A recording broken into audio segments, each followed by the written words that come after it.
I'm 82 years old, and there's a silence in my house now that didn't exist when I was younger. It isn't the peaceful kind. It's the kind that settles in after everything that could have been said has already been missed.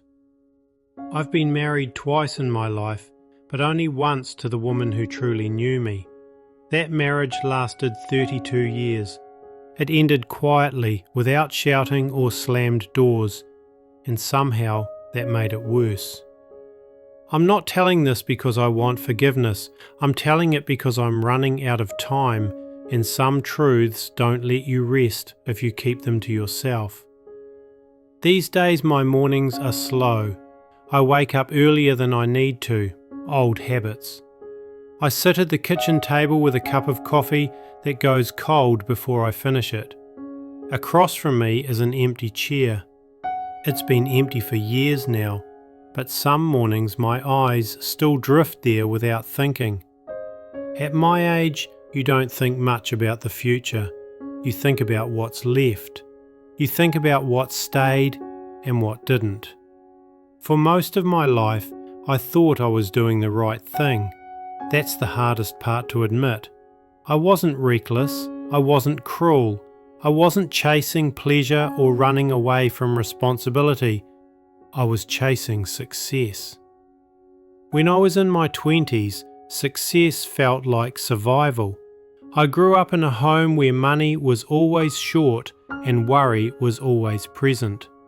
My father worked himself into exhaustion and my mother carried the rest quietly. I promised myself early on that I would never let my family live with that kind of uncertainty. So when opportunity showed up, I grabbed it. When responsibility increased, I accepted it. When hours got longer, I stayed. I met my wife when I was 27. She had a steady laugh and a way of listening that made you feel like you mattered. She wasn't impressed by ambition, but she respected effort. She believed in building something together. At first we did. We lived in a small apartment with thin walls and unreliable heat. We shared meals at the same time. We talked about ordinary things. We went to bed together, tired but close. When my career began to move forward, it felt like proof that my choices were working. Promotions came with longer hours. Raises came with expectations. Travel became normal. Each step made sense on its own. I told myself I was doing it for us, for our future, for security, for the life we said we wanted. She didn't argue at first. She adjusted. She always did. She learned to eat dinner alone when I was late. She stopped waiting up when I travelled. She handled more of the house, more of the planning, more of the emotional weight. I noticed, but not deeply. I assumed this was what adulthood looked like. When our first child was born, I took a week off. I remember holding that tiny body and feeling something shift inside me. But a week passed quickly. Work was waiting. I told myself there would be more time later. Later became a word I used often. Later I'd slow down. Later I'd be more present. Later I'd make it up to her. I missed small things first. School pickups, doctor appointments, bedtime routines. None of it felt catastrophic. But absence isn't measured in disasters, it's measured in patterns.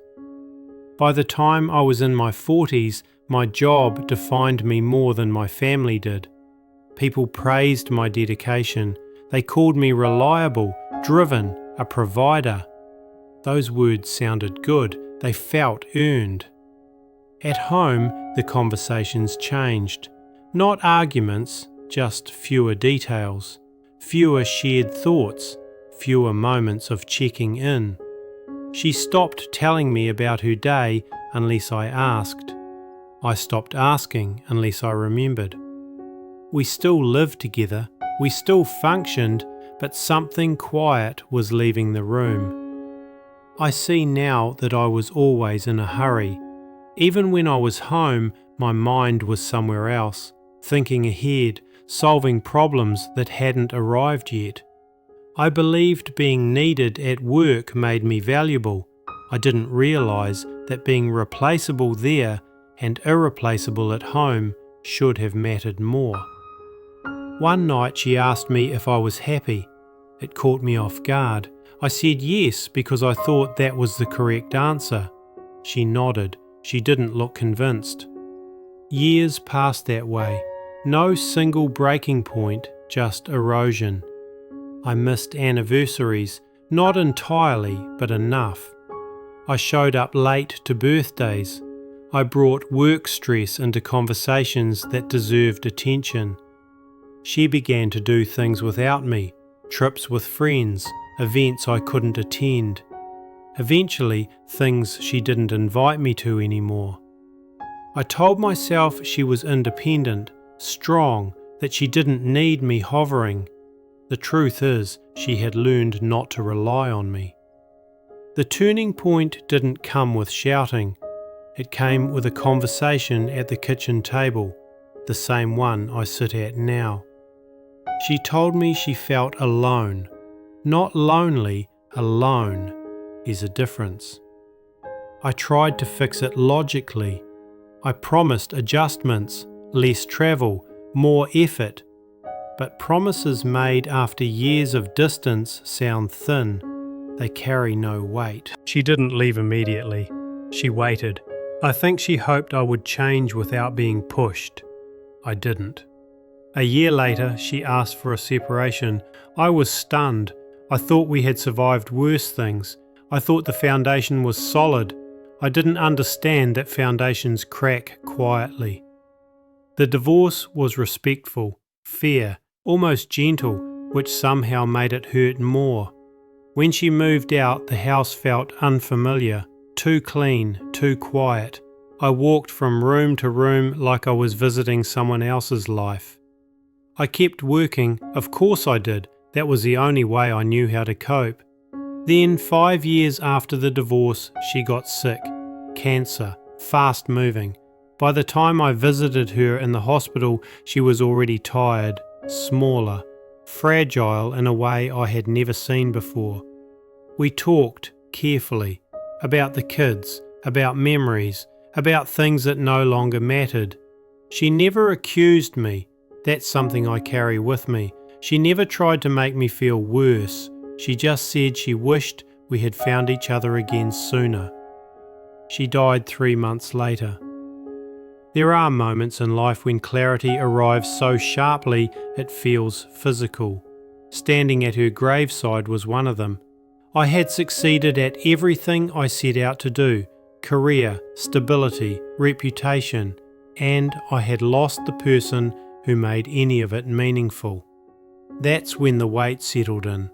Not guilt, not shame, regret. The kind that doesn't shout, the kind that sits with you. I can't fix it. I can't redo those years. I can't show up where I didn't. At my age, you don't imagine alternate lives for long. You just acknowledge what is gone. My children love me, but there is distance there too. They grew up with a father who was always busy, reliable but unavailable. They don't call as often as I once imagined they would. I don't blame them. Loneliness in old age doesn't come from being alone. It comes from knowing how you got there.